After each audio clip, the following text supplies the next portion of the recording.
శ్రీమదాంధ్ర Bhagavatam part 4.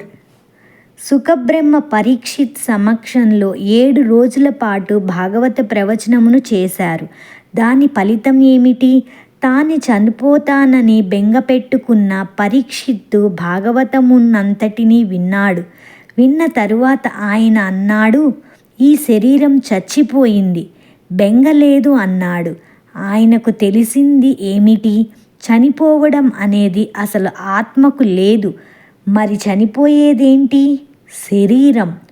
పుణ్యం చేసినా, యజ్ఞం చేసినా, యాగం చేసినా, తపస్సు చేసినా, అశ్వమేధ యాగములు చేసినా, తాను ధనస్సు పట్టుకొని దేవతల పక్షాన నిలబడి యుద్ధం చేసినా, కల్పములు మారిపోయినా, యుగములు మారిపోయినా శరీరం పడకుండా ఉంటుందా?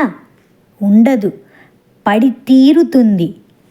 ధ్రువుడంతటి వాని శరీరం పడిపోయింది. ఎవని శరీరం అయినా పడిపోవలసిందే. పడిపోయేటటువంటి సత్యం శరీరమునకు చెందినది. అది పడిపోయి తీరుతుంది. కానీ పడదు అని ఒక అసత్యమునందు నీవు ఒక పూనిక పెట్టుకొని ఉన్నావు. ఈ భ్రాంతి చేత లోకమునందు సంగమము కలిగిన చేయకూడని పనులన్నింటినీ చేయడానికి పూనుకుంటున్నావు.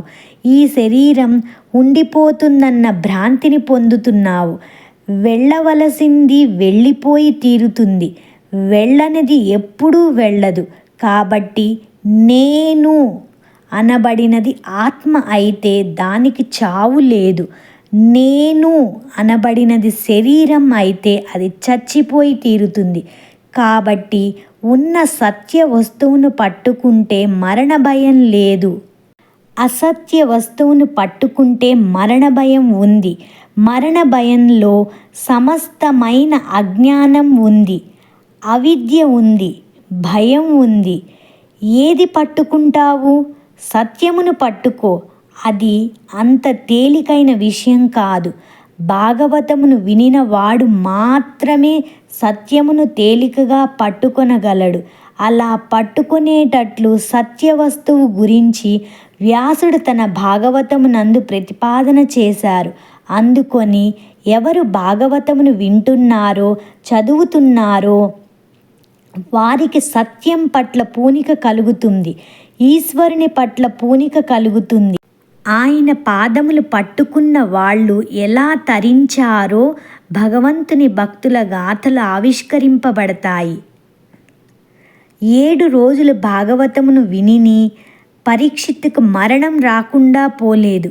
మరణం వచ్చింది. కానీ ఆ 7 రోజులు పోయిన తరువాత పరమ ధైర్యంతో ఒక మాట అన్నాడు. శరీరం నాకు మరణం వచ్చినా నాకు బెంగలేదు. ఇప్పుడు నేను ఆత్మగా నిలబడిపోతున్నాను అన్నాడు.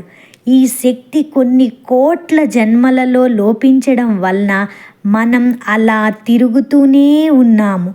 మహామాయా విశ్వం భ్రమయసి పరబ్రహ్మ మహిషి అని సౌందర్య లహరి 97వ శ్లోకంలో అంటారు శంకర భగవత్పాదులు. అలా మాయలో తిరుగుతూనే ఉన్నాము. ఈ సత్యమును భాగవతం ఆవిష్కరిస్తోంది. అటువంటి భాగవతమును సుఖబ్రహ్మ ప్రవచనం చేశారు. పెద్దలు ఇలా అంటారు, భాగవతమును వినేవాళ్ళు భాగవతమును నేను వింటున్నాను అని ఎప్పుడూ వినకూడదు.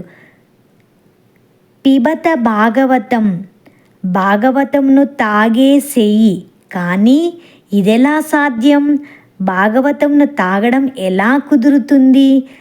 తాగడమును నోరు అనబడే ఇంద్రియం చేయాలి. వినడం అనబడే దాన్ని చెవి అనే ఇంద్రియం చేయాలి. కానీ చెవి అనే ఇంద్రియానికి ఒక లక్షణం ఉంది. నోరు త్రాగుతున్నప్పుడు మనస్సు ఎక్కడో తిరుగుతూ ఉందనుకోండి. అయినా నోరు ఆ పదార్థమును తీసుకొని కడుపులోనికి పంపించేస్తుంది. ఒకవేళ ఆ పాలలో ఒక చీమ ఉన్నారు, నోరు పుచ్చుకోను అనదు, పుచ్చేసుకుంటుంది. తాగేసే పదార్థంలో సాధారణంగా మీరు తీసిపారేసేది ఏమీ ఉండదు. భాగవతం కూడా అటువంటిదే. దీనిలో తీసిపారేయవలసింది ఏదీ ఉండదు. భాగవతం నందు ఉన్నవాడు ఒక్కడే. భాగవతంలో భగవంతుడు శబ్ద స్వరూపుడుగా వస్తున్నాడు. దానిని నీవు చెవులతో పట్టి తాగేసేయి. విడిచిపెట్టావంటే జారి క్రింద పడిపోతుంది. ఏమిటి దాని గొప్పదనం? వేదములనే కల్పవృక్షం ఒకటి ఉన్నది. వేదములను సేవించడం చేత మీకు కావలసిన సమస్తమైన కోరికలను మీరు తీర్చుకోగలరు. అటువంటి వేదములనబడే కల్పవృక్షం శాఖల చిట్ట చివర పండు పండింది. వేదములు చివర ఉపనిషత్తులు ఉంటాయి. ఉపనిషత్తులు జ్ఞానమును ప్రబోధన చేస్తాయి.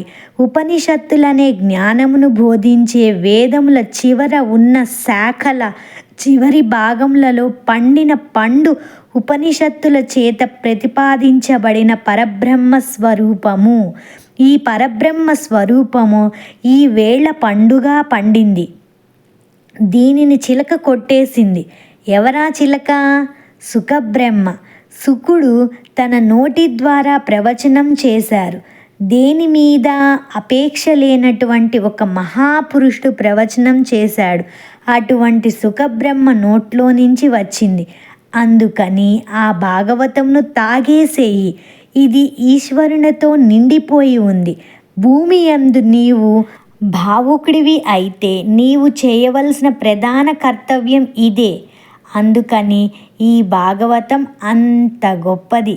అందుకనే భాగవతంను చెవులతో త్రాగేసేయి అంటున్నారు. ఇటువంటి భాగవతంను సంస్కృతంలో మహానుభావుడు వ్యాస మహర్షి 12 స్కందములలో ప్రవచనం చేశారు. దానిని ఆంధ్రీకరించినది మహానుభావులు పోతనామాత్యుల వారు. పోతన గారిలో మీరు గమనించవలసిన విషయం ఒకటి ఉంది. మనకి 3 రాజులు ఉన్నారు. వారిలో ఒకరు త్యాగరాజు, ఒకరు పోతురాజు, ఒకరు గోపరాజు. వీరి 3 పేర్లలో రాచరికం ఉంది. వీరు 3 భగవంతుణ్ణి సేవించారు. సేవించి ఈ దిక్కుమాలిన రాచరికం వద్దు అని తీసి అవతల పారేశారు. పిమ్మట గోపరాజు సాక్షాత్తుగా రామదాసు గారు అయిపోయారు. త్యాగరాజు గారేమో త్యాగయ్య అయ్యారు, పోతన అయ్యారు. 3 రాచరికాలను తీసి అవతల పారేసి ఈశ్వరుని పాదముల దగ్గర దాస్యమును అభిలాషించారు. వీళ్ళు 3 జగత్తుని ఏలి భక్తిని పంచిపెట్టారు. పోతన గారికి జీవనాధారంగా కేవలం కొద్ది భూమి మాత్రమే ఉండేది. మనం సాధారణంగా ఒక మాట వింటూ ఉంటాము. ఏదోనండి, రామాయణం చదువుకుందాం, భాగవతం చదువుకుందాం అని ఉంటుంది. కానీ ఎక్కడండి, ఆఫీసులు, ఇల్లు, ఇంటికి వచ్చి తర్వాత సంసారం, వీటితోనే సరిపోతుంది. భాగవతం 12 స్కందాలు చదవాలంటే ఎక్కడ జరుగుతుందండి?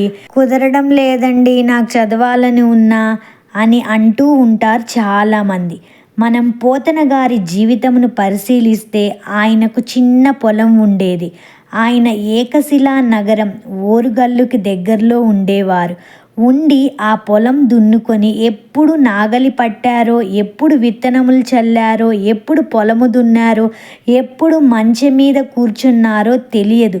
త్రికాలములయందు సంధ్యావందనం చేసుకొని ఒకానొక నాటి సాయంకాలం చంద్రోదయం జరుగుతున్న సమయంలో వారు గోదావరి నదిలో స్నానం చేసి ఒక సైకతం మీద ధ్యానమగ్నులై అరమోట్పు నేత్రములతో కూర్చుని ఉన్నారు. అప్పుడు వారికి రామచంద్రమూర్తి సాక్షాత్కారం అయ్యింది. పోతనా, నీ జన్మ ఉద్ధరించాలని నేను అనుకుంటున్నాను. అందుకని నీవు భాగవతంను ఆంధ్రీకరించు, తెలుగులో వ్రాయి అన్నారు. వెంటనే పోతన గారు రామచంద్రమూర్తికి నమస్కరించి అన్నారు, అయ్యా, మీరు ఆనతిచ్చారు. నేను భాగవతంను రాయడం ఏమిటి? పలికెడిది భాగవతమట, పలికించెడివాడు రామభద్రుండటనే, బలికిన భవహర మనుగట, పలికెడు వేరొండు గాథ పలుకగనేలా. ఎంత వినయంతో చెప్పారో చూడండి. నేను భాగవతంను రచించడం ప్రారంభం చేస్తున్నాను, కానీ భాగవతంను రచిస్తున్నవాడు పోతన, నా వెనకాతల ఉండి దానిని నా చేత పలికిస్తున్నవాడు రామచంద్రమూర్తి. ఎన్ని కోట్ల జన్మల నుంచి పొందిన పాపములను పోగొట్టడానికి నా చేత భాగవతమును రచింపచేశాడు.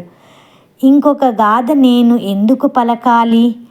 అందుచేత ఈశ్వరుడు ఏది పలికిస్తున్నాడో అదే నేను పలుకుతాను అన్నారు. ఎంత గొప్ప మాటయో చూడండి. సర్వం శ్రీకృష్ణార్పణమస్తు.